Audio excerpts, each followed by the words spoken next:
Ahí estamos. Bien. Ya falta poquito, ya nos queda poquito para terminar. Pero bueno, son artículos que requieren mucha explicación y también comprenderlos, ¿no? Bien.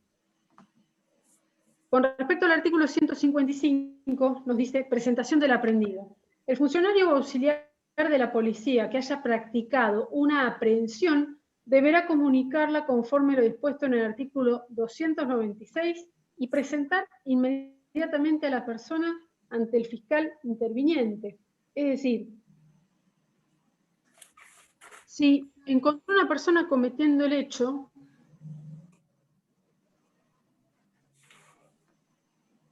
y hacer saber que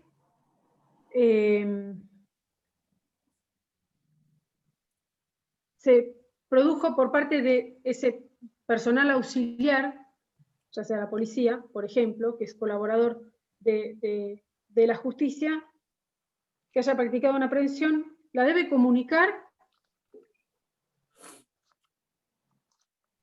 ante el fiscal interviniente. El fiscal interviniente es el fiscal de turno que se encuentra al momento del hecho. No es cualquier fiscal. No me salía la expresión. ¿No? Estaba terminando de armar la oración y no podía armarla y bueno, a eso se refiere, digamos. ¿La va a presentar ante el fiscal interviniente? El fiscal interviniente es el fiscal que está de turno al momento de la comisión del hecho.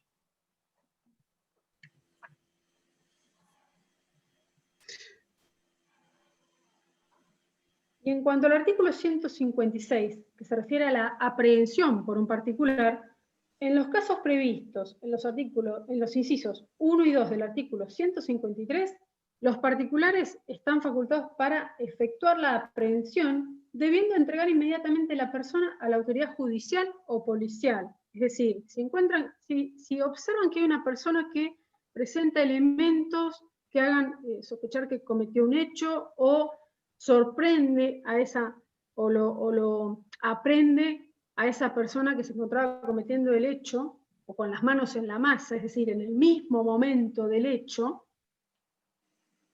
es decir, cualquiera de nosotros, por eso se refiere a la aprehensión por un particular, cualquiera de nosotros estamos facultados para aprehender a una persona que se encuentre cometiendo un hecho, o verlo en ese mismo momento de la comisión del hecho, o inmediatamente después. Pero debemos hacerlo saber ya sea a la autoridad policial, judicial, competente. Hay varios autores que consideran que lo más rápido es que si yo como particular aprendo a una persona que se encuentra cometiendo un hecho en ese mismo momento, lo ponga a disposición del fiscal de turno, por una cuestión de tiempos, más que nada. Bien. ¿Más o menos se va entendiendo? Ya nos queda poquito para terminar. Bien. Bueno. Con respecto a las medidas de coerción personal, tenemos también la prisión preventiva. La prisión preventiva es la principal medida cautelar prevista en nuestro ordenamiento jurídico procesal y también los tratados internacionales con jerarquía constitucional, la Constitución Nacional, la Constitución de la Provincia de Buenos Aires se refiere a este instituto de la prisión preventiva. Y con respecto a la prisión preventiva, el artículo 157 nos dice que la detención se convertirá en prisión preventiva cuando medien conjuntamente los siguientes requisitos. Que se encuentre justificada la existencia del delito. Que se haya recibido declaración al imputado en los términos del artículo 308 o se hubiera negado a prestar esa declaración. Que aparezcan elementos de convicción suficientes o indicios vehementes para sostener que el imputado sea probablemente autor o partícipe penalmente responsable del hecho, y que concurran los presupuestos establecidos en el artículo 171 para denegar la excarcelación, es decir, cuando se otorga la excarcelación extraordinaria. Bueno, ¿cuándo se va a otorgar? Cuando hubiera una buena conducta. Pero ¿cuándo se va a denegar? Cuando el imputado entorpezca la investigación o eluda la acción de la justicia. Esos son, vieron que todo el tiempo estamos volviendo sobre esos peligros procesales, ¿no? Entonces, que se encuentre justificada la existencia del delito, es decir, las circunstancias de que el imputado realmente cometió el hecho. Que se haya recibido declaración al imputado en los términos del artículo 308, o que se hubiera negado a prestar declaración. En los términos del artículo 308, el artículo 308 se refiere a que el imputado puede declarar ante el fiscal o ante el juez de garantías.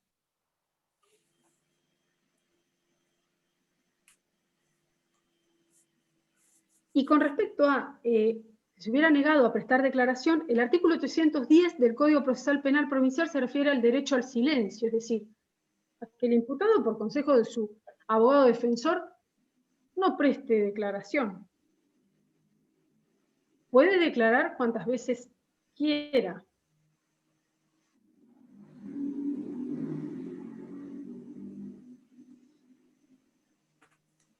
Y que aparezcan elementos de convicción suficientes, es decir, pruebas que sean convincentes para que esa prisión preventiva se ordene.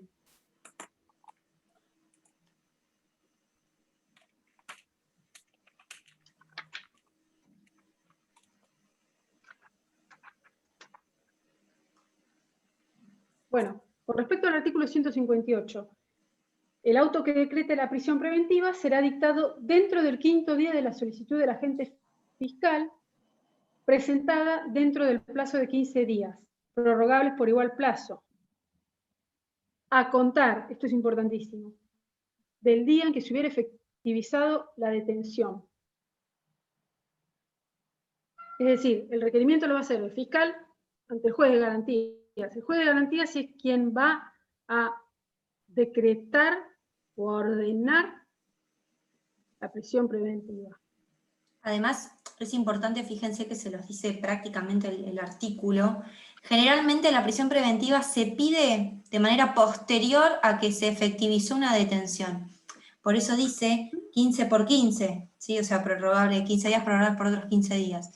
Es decir, efectivizada la detención, ustedes ya saben que la detención es 24 por 24. Ahora, en esa franja de tiempo, el fiscal tiene que decidir si va a solicitar o no la prisión preventiva. ¿Sí? Si solicita la prisión preventiva, bueno, hay 15 por 15 para que se resuelva este pedido para solicitar este pedido de prisión preventiva, ¿se entiende? Esto igual el Granillo lo explica 1000 veces mejor que cualquiera, pero nada, sepan esto, que generalmente es una consecuencia que viene después de la detención. Yo tengo una duda. Sí, ¿quién? Sabrina. Yo.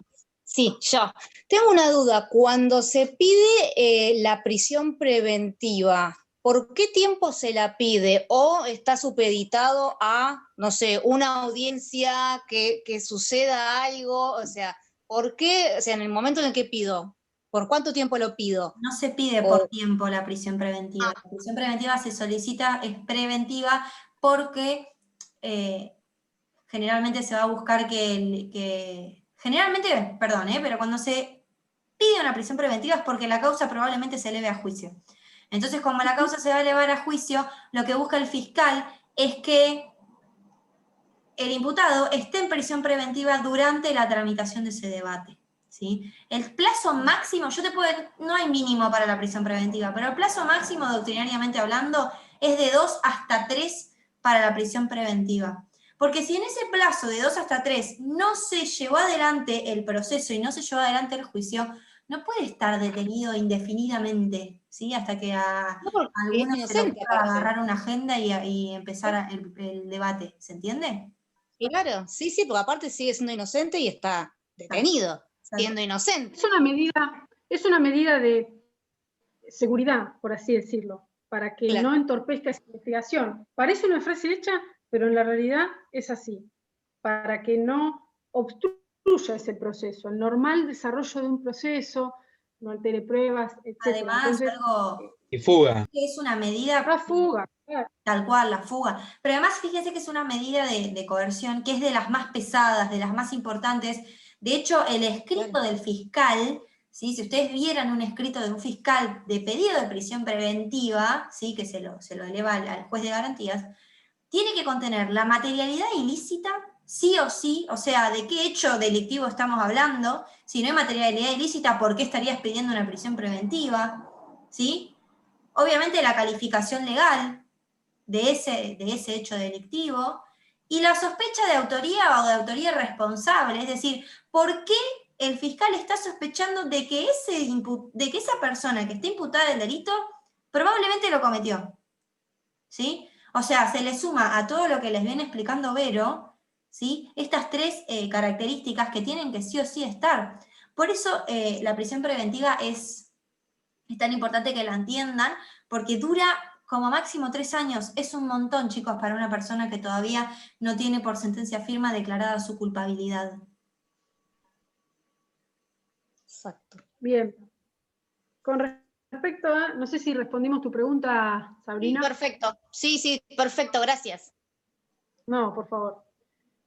Con respecto al artículo 159, acá ubicamos a las alternativas a la prisión preventiva. ¿Qué pasa cuando son... Bueno, acá podríamos hablar de reglas generales porque tenemos imputados mayores de 70 años, personas enfermas, que estén transcurriendo una enfermedad terminal o incurable, o mujer en estado de gravidez embarazada o con hijos menores de 5 años, y siempre que el peligro de fuga o entorpecimiento probatorio pudiera razonablemente evitarse por aplicación de otra medida menos gravosa para el imputado, o de alguna técnica o sistema electrónico computarizado, que permita controlar que no se excedan los límites impuestos a la libertad locomotiva, el juez de garantías impondrá esas alternativas en lugar de la prisión, sujeta a las circunstancias del caso.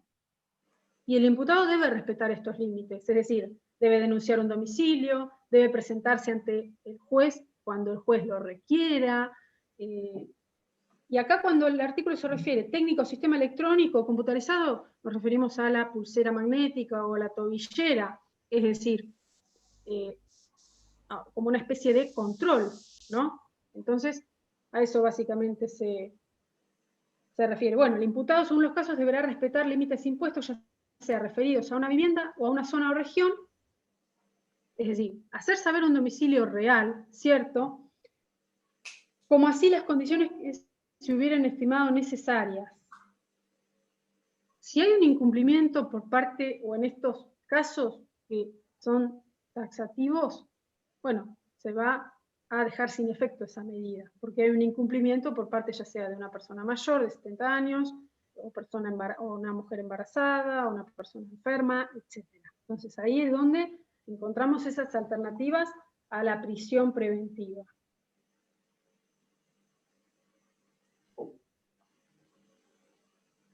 Bien.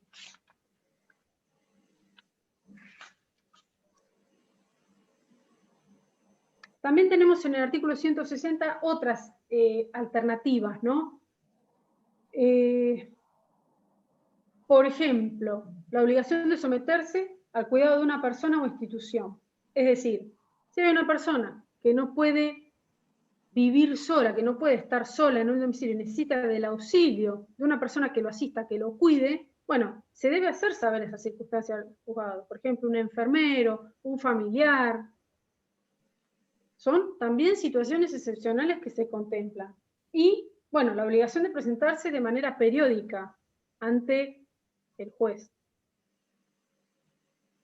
No salir del ámbito territorial determinado, es decir, denunciar el domicilio dentro del radio del juzgado o dentro del departamento judicial.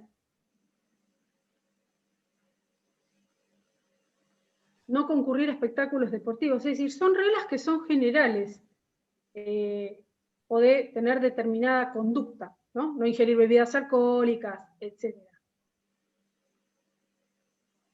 Bien, después hay otros artículos que se refieren a la prisión preventiva que no son tan complejos, que esos los vamos a dejar para la lectura de ustedes. Nos vamos a detener ahora en la excarcelación y la exhibición, que son las dos medidas de coerción personal que nos faltan. Entonces, en cuanto a la excarcelación, es una medida de coerción personal y procede cuando el sujeto ya se encuentra detenido, privado de la libertad. Y el artículo 169 se refiere a las causas por las cuales una persona puede ser excarcelada, puede pedir la excarcelación. Por ejemplo, vamos a tomar una, son un montón. El delito que se le impute tenga prevista una pena cuyo máximo no supere los 8 años de prisión o reclusión. Bueno, en ese caso se puede solicitar la excarcelación.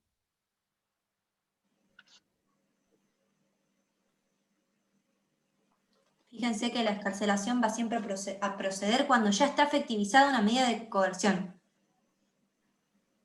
Si no, no procede. Es excarcelación, fuera de la cárcel, sería en términos muy brutos.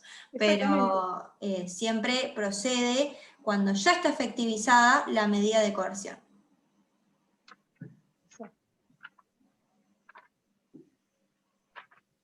¿Quién la va a otorgar? El juez de garantías.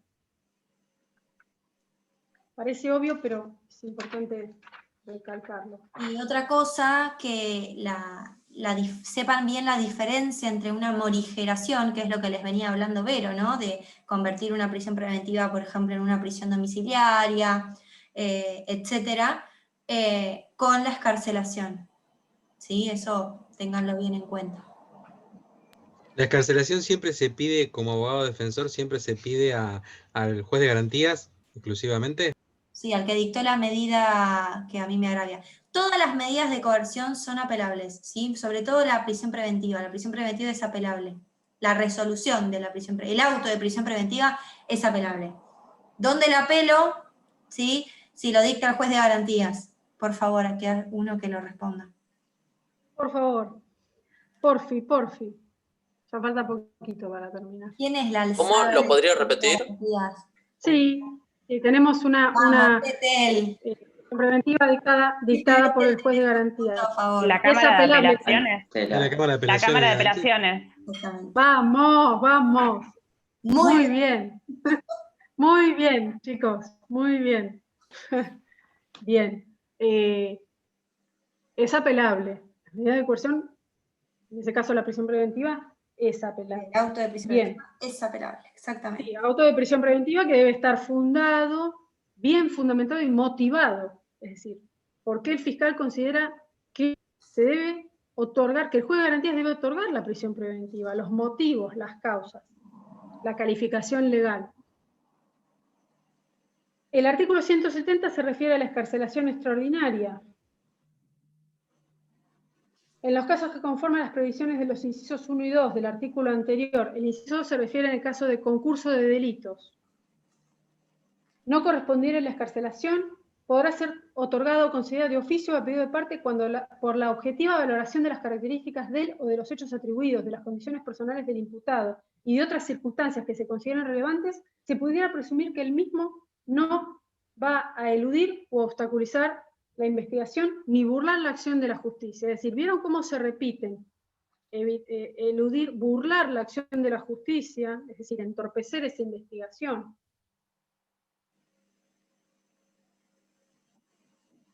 Y en esos casos el órgano interviniente podrá, de acuerdo a las circunstancias, a la personalidad del detenido, someterlo al cumplimiento de reglas especiales de vigilancia y cuidado asistencial. Solo se va a poder otorgar la excarcelación extraordinaria mediante resolución fundada, es decir, los motivos por los cuales procede. ¿Cuándo no se va a otorgar esa excarcelación extraordinaria de acuerdo al artículo 171?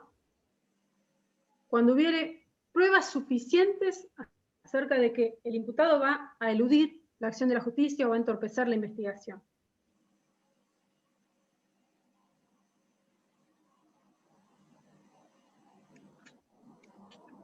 Bien.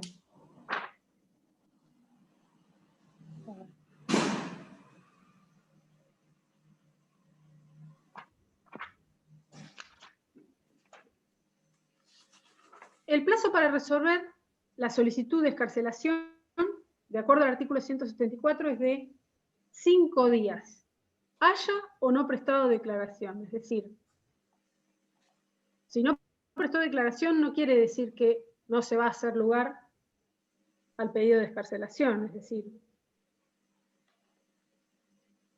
si la prestó o no, el plazo es de 5 días. La resolución que se dicte será recurrible por apelación en 48 horas.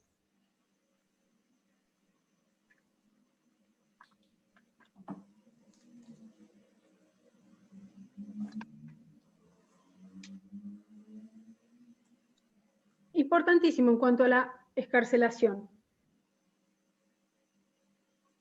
En cuanto a la excarcelación, el artículo 177 se refiere a las clases de cauciones, garantías o fianzas que se le van a imponer al futuro excarcelado. Es decir, la caución las cauciones son la juratoria, la real y personal.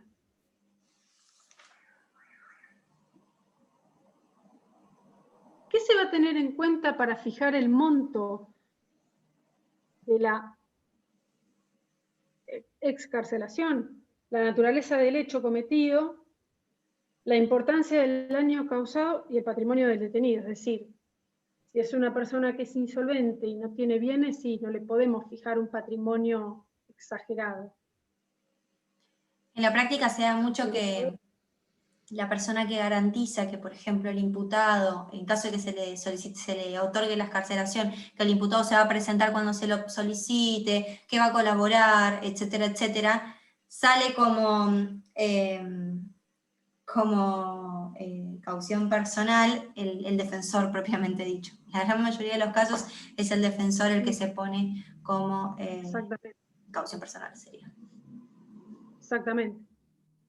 Porque si bien el artículo 179 se refiere a las obligaciones del excarcelado, es decir, debe presentarse siempre que sea citado por el órgano competente, debe denunciar un domicilio.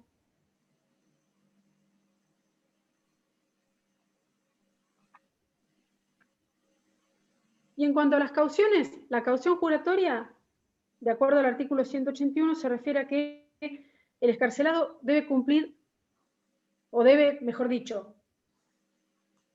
prometer o prestar formal promesa de cumplir con las obligaciones que se refieren a los artículos anteriores, es decir, denunciar un domicilio, no concurrir a determinados lugares,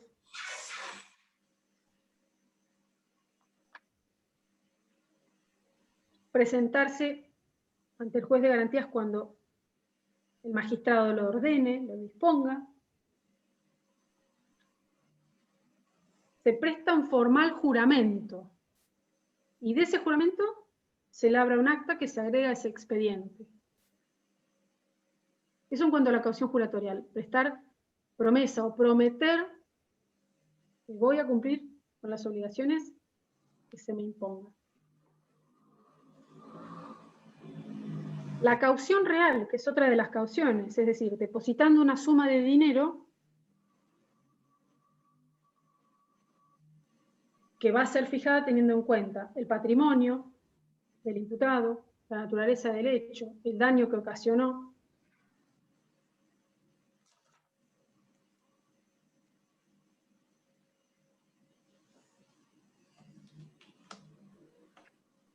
¿Qué pasa si el futuro excarcelado no posee bienes? Bueno, ahí es donde se ofrece un tercero como garante, como fiador, es decir, que va a cumplir o que va a responder en el caso de incumplimiento. El artículo 183 se refiere a la caución personal, es decir, hay un tercero que se va a constituir como fiador y va a pagar el monto de la caución o de esa fianza. Es como cuando firmamos un contrato de alquiler que se nos pide que presentemos 1 o 2 garantes. Bueno, por el caso es lo mismo.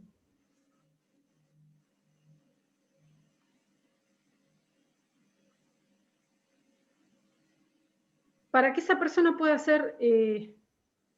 presentarse como fiador, debe tener capacidad, de hecho y de derecho, y domicilio dentro de la República o en el territorio de la provincia Depende del departamento judicial en el cual se haya cometido el hecho y se otorgue la excarcelación.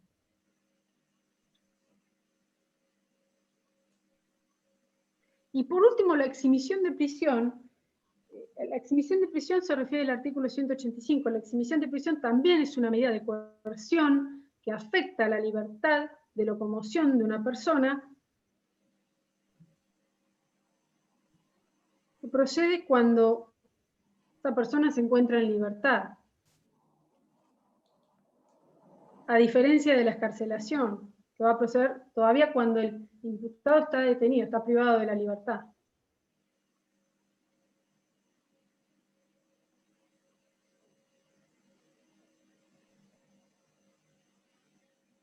Ese pedido de exhibición de prisión se va a resolver en un plazo de 3 días.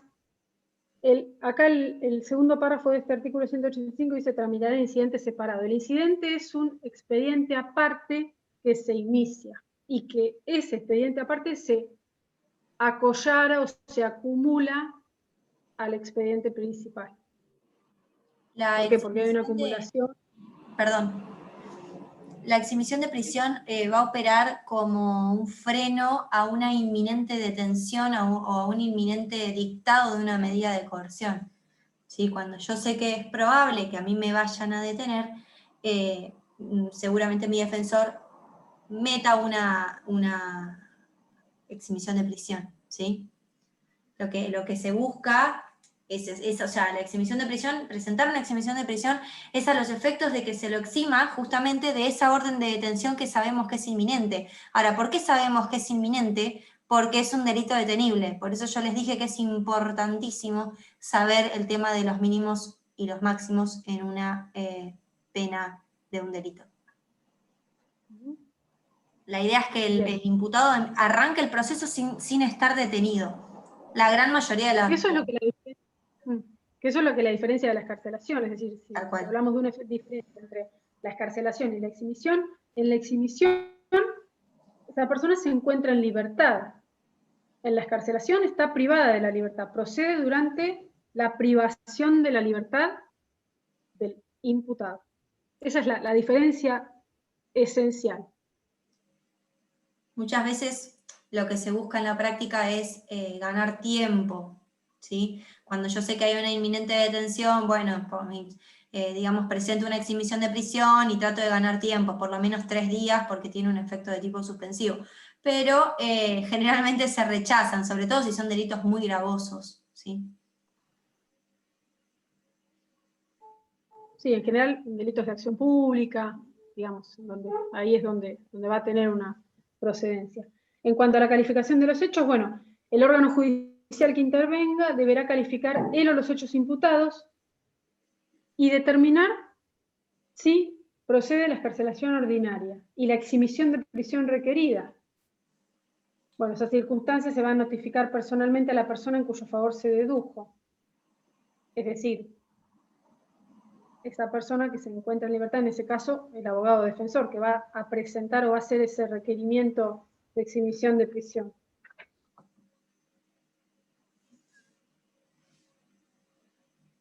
En cuanto al artículo 187, se refiere a que cuando se ignore el órgano competente ante el que tramita la causa iniciada en el artículo 185, es decir, referida a la exhibición de prisión, puede intervenir el juez de garantías de turno. Cuando no sabemos qué juez intervino, puede ser porque ese juzgado se disolvió. Entonces ahí es donde se sortea un nuevo juez y ahí es donde se le da intervención. A veces sucede que los juzgados se disuelven o se unifican, entonces es muy difícil determinar qué juez intervino en ese momento. Entonces, para ganar tiempo también se sortea un juez de garantías. Y las resoluciones que se dicten sobre la exhibición de prisión son impugnables mediante recurso de apelación. ¿Quiénes pueden apelar? Bueno, el peticionario, interesado directo, si no fuere la misma persona, su defensor y el Ministerio Público Fiscal.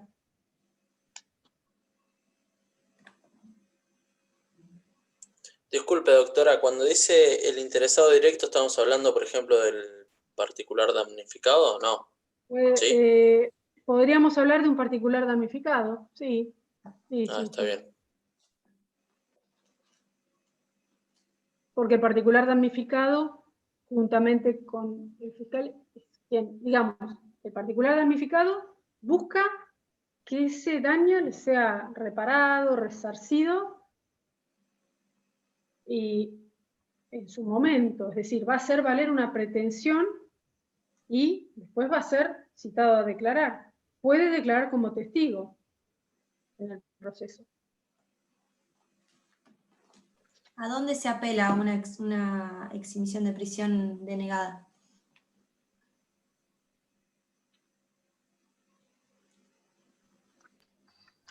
A la Cámara de Apelaciones de Garantía. Sí, muy bien. Vamos, O vamos. sea, ambas a las dos, tanto la excarcelación como la exhibición de prisión a la Cámara de Apelaciones. Siempre para saber, fíjense quién resuelve. Si resuelve el juez de garantías, siempre vamos a ir a la Cámara. Les hago una pregunta más así media rara. ¿Qué pasa si cualquiera de las medidas de coerción que les está explicando Vero, se exceden en el plazo establecido por el Código Procesal Penal de la Provincia de Buenos Aires? Y la persona sigue, por ejemplo, detenida, más de 24 horas prorrogables por 24 horas.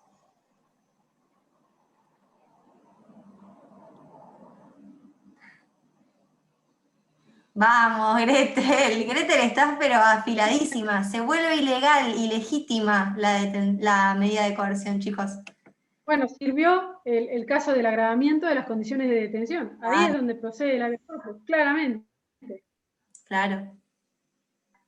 Bien, por último, el artículo 189 se refiere a la revocación de la excarcelación. ¿Cuándo se revoca? Cuando, por ejemplo, el procesado en libertad obstruya la acción de la justicia, cuando el fiador o garante falleciera, porque ahí también se fijan las distintas clases de cauciones en la exhibición de prisión.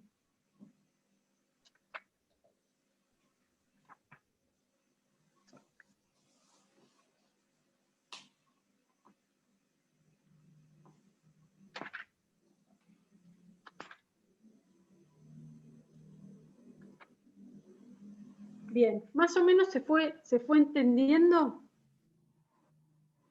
Fue un poquito extenso, pero bueno, nos tuvimos que tomar tiempo para cada una de las medidas de coerción personal, sobre todo, porque las de coerción real las hemos explicado, pero el jueves tenemos la clase de repaso para el parcial del martes próximo, así que las dudas que tengan, que vayan surgiendo a partir de la lectura, o si hay algo que no se entendió hoy, lo reexplicamos. Tenemos todavía la clase del jueves, nos escriben por cualquier inquietud, duda. Si no hay preguntas ahora. Nos vamos a cenar y después a descansar. Están cansados los chicos. ¿No hay preguntas? Sí. Están encima. Una época del año complicada. Una pregunta. Pero bueno, no queda otra. Bueno, si no hay dudas, chicos, terminamos acá. Una duda quería. Sí, Leandro. Sí. La caución, digamos, real concurre con la personal, en este caso. Podrías hablar de, digamos... El artículo 182 habla de que en la última parte, en todos los casos, los gastos correrán por cuenta del fiador, aparte, digamos, claro. de este caso. ¿Qué pasa? En la caución real, por ejemplo, si el imputado no tiene dinero o no es suficiente el dinero con el que cuenta o no tiene bienes o los bienes que tiene son insuficientes para cubrir ese crédito, bueno, ahí es donde se propone un fiador y ahí está la caución personal, es decir, el fiador va a responder con la suma de dinero o títulos o escrituras, por ejemplo, siempre que no haya una inhibición o no haya un embargo, ¿no? Entonces, si respondí a tu pregunta. Sí, perfecto. Gracias. Bueno. No, por favor. Probablemente les vayan surgiendo dudas cuando lean de Granillo Fernández, si es que leen de Granillo Fernández. Así que bueno, estamos en el grupo de WhatsApp y estamos bien predispuestos para responderles todo. WhatsApp, Facebook, donde sea. Mail. Mail. Bueno. Yo puedo hacer una última pregunta, pero es Sí, más que nada para no cometer una burrada en la mesa. Prefiero preguntarlo acá. Por ejemplo, ¿se puede aplicar una medida de coerción real a la par de una personal? No sé si me expliqué bien. ¿Vos decís que vayan las dos simultáneamente? Aplicarle una prisión preventiva, por ejemplo, y un embargo a la vez. Depende en general, del caso concreto, me parece también. Es como que no claro, tiene pero en general, si ya lo metiste adentro... Claro, no es necesario un embargo o una inhibición de bienes. Es necesario embargarlo, me parece. Claro, yo me voy más por el lado de, por ejemplo, las causas de lavado de dinero y todo eso. Sí. Bueno, en ese caso, más que embargarlo, se le inhibe. Claro, por eso la inhibición de bienes. Sí, porque ahí en la inhibición es donde no se puede disponer libremente del patrimonio, no se puede vender, no se puede comprar, entonces ahí habría una traba, ¿no? Y esa inhibición se escribe en el registro de la propiedad inmueble o registro de la propiedad automotor. Sí. No, y que hay intereses diferentes, o sea, por un lado va a ir la causa penal donde se va a buscar si es efectivamente el autor del delito que se le imputa, y por el otro lado se va a buscar que esos bienes que tiene no los venda, y bueno, un montón de cuestiones más. Claro. Pero no se desprenda a propósito, ¿no? Claro. No sé si logramos responder a tu duda, Emanuel. Sí, obvio. Sí, totalmente, sí. Bueno, No, es que yo tenía miedo que sea una pregunta media como rebuscada y uno caer en la trampa, digamos. No. Ya sabés que preguntarle en la duda mesa, Vero. Si te toca este chico, le preguntás esto. Vamos a ver. Bueno, chicos, si no hay más, nos alegramos, Emanuel, que te hayamos respondido a tu pregunta. Tratamos de hacerlo gracias a ustedes. No, por favor. Bueno, si no hay más preguntas, chicos, nos despedimos y nos estamos viendo el jueves. Descansen. Buenas noches. Buenas noches. Chao. Chao. Buenas noches.